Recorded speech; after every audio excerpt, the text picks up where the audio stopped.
සුබ දවසක් සියලු දෙනාටම ඉනෝපැෂන් විත් රේණුකා YouTube channel එකට ඔබව ඉතාම ආදරෙන් පිළිගන්නවා. අද මගේ වීඩියෝ එකකින් ඔයාලට අරගෙන ඉන්නේ මූලික අත නිර්මාණය කරන්නේ කොහොමද කියලා. ඉතින් මූලික අත නිර්මාණය කිරීම සඳහා අපිට අවශ්‍ය වෙනවා උරහිස මිම්ම, අත දිග සහ අත වට මිම්ම අවශ්‍ය වෙනවා. ඒ වගේම පපුව වට මිම්මත් අවශ්‍ය වෙනවා. මේ ඒ කියන්නේ මම ඒ පිළිබඳව මතක් කිරීමක් කරේ නැත්තේ මොකද අපි මෙෂර්මන්ට් එක ගද්දී මේ පපුව මිම්ම කොහොමද ගන්නවා. ඉතින් ඒ පපුව මිම්මත් අදාළ කරගනිමින් තමයි මේ අත නිර්මාණය කරන්නේ.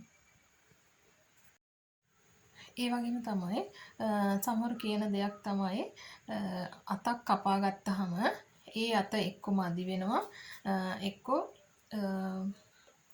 මහගෙන යද්දි අත ඉතිරි වෙනවා. ඒකට ප්‍රශ්නය තමයි ඔයාලා කපා ගන්න ඇඳුමේ. ඔයාලා කපා ගන්න ඇඳුමේ කිහිලි කට සම්මත ප්‍රමාණයට වඩා වැඩිපුර කැපුණොත් අපිට අවශ්‍ය ප්‍රමාණයට වඩා වැඩිපුර කැපුණොත් ඔයාලා මහන අත ඇටච් කරන අත මහාගෙන යද්දී අඩුවීමක් සිද්ධ වෙනවා. ඒ වගේම තමයි ඔයාලා කිහිලි කට අඩුවෙන් කැපුවොත්, ඒ කියන්නේ අවශ්‍ය ප්‍රමාණයට වඩා අඩුවෙන් කැපුණොත් මේ කපා ගන්න අත මහගෙන යනකොට ඉතිරි වීමක් සිද්ධ වෙනවා. ඒ වගේම තවත් පුංචි පුංචි ක්‍රමවේද ටිකක් තියෙනවා.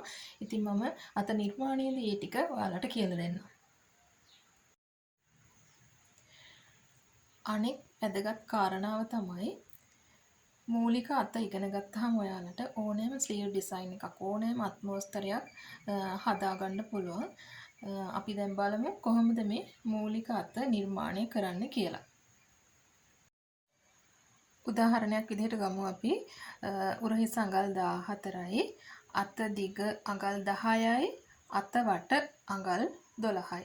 ඒ වගේම මේ අඳුම කපන පුද්ගලයාගේ පපුව මිම්ම අඟල් 34යි. මිමි ටික හදාගමු අපි. උරහිස මිම්ම ගන්නවා 14යි, බෙදනවා දෙකට 7යි. මේකට එකතු කරනවා පපුව 34ට වැඩි නම්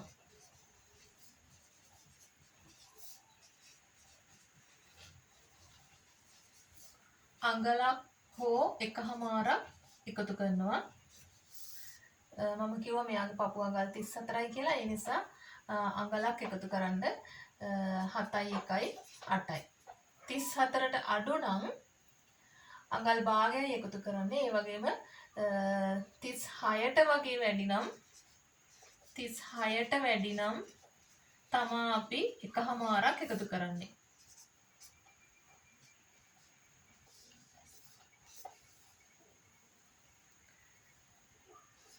දෙක අත දිග අඟල් 10යි. මේකට සම්මතව මෙහුම්වාසි භාගයයි වාටියට අඟලක් එකතු කරනවා 11මාරයි.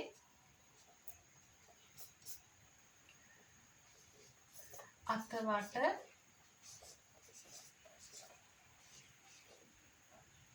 අඟල් 10යි. දෙකට බෙදනවා 5යි. මේකටත් මෙහුම්වාසි භාගයයි බුරුලට අඟලක් එකතු කරනවා. බුරුලට අඟලක් එකතු කරනවා 6මාරයි. මේ විදිහට තමයි අතේ මිමි ටික අපි හදාගන්නේ. ඊළඟට බලමු අපි රූප සටහන නිර්මාණය කරගන්නේ කොහොමද කියලා.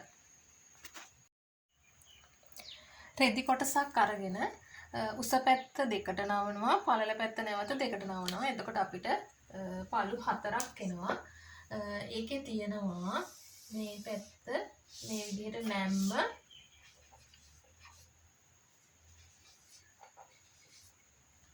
අත දිග තියෙනවා අපිට හදාගත්තු අත දිග 11මාරයි. කොටු ගණන් කළා තමයි කොටරුල් පොතේ අපි අඳින්නේ. මුදුනේ ඉඳලා පහළට අඟල් 4මාරක් ලකුණු කරන්න. 4මාරේ මේ 4මාර ලකුණු කරපු තැන ඉඳලා හරහට දෙකට බෙදපු උරහිස මිම්මට අඟලක් එකතු කරපු මිම්ම මෙතන ලකුණු කරනවා. අඟල් 8යි. ලකුණු කළා මෙන්න මේ විදිහට යා කරනවා. 11:00 ඉඳන් ඉදිරියට නැවත අත වටමින්ම ලකුණු කරනවා. අගල් 6:00යි මේ දෙක යා කරනවා. අපි වාටියට අඟලක් ඉතිරි කරා. ඒකත් ඇඳගමු. වාටිය මේ පැත්තට නමලා තමයි කපන්නේ. එතකොට අපිට මෙන්න මේ වගේ හැඩයක් තමයි ඉන්නේ. මේ තියෙන්නේ වාටියේ නැම්ම රේඛාව. මේ තියෙන්නේ වාටිය රේඛාව. මේ තියෙන්නේ උරහිස.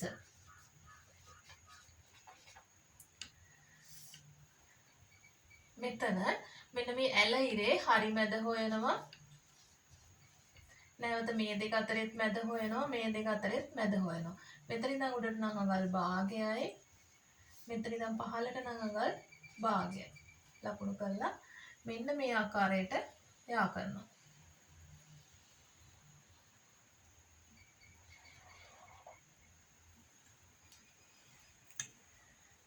ওই විදිහට තමයි අපි අත නිර්මාණය කරගන්නේ.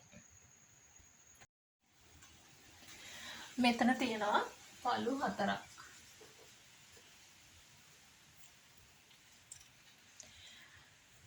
මේ තමයි අත නිර්මාණය කරන්නේ. ඉතින් මේ වගේ තවත් වැදගත් වීඩියෝ නරඹන්න Innovation with Renuka YouTube channel එක subscribe කරන්න, like කරන්න, comment කරන්න, share කරන්න. ඔබ සියලු දෙනාටම බෙහෙවින්ම ස්තුතියි.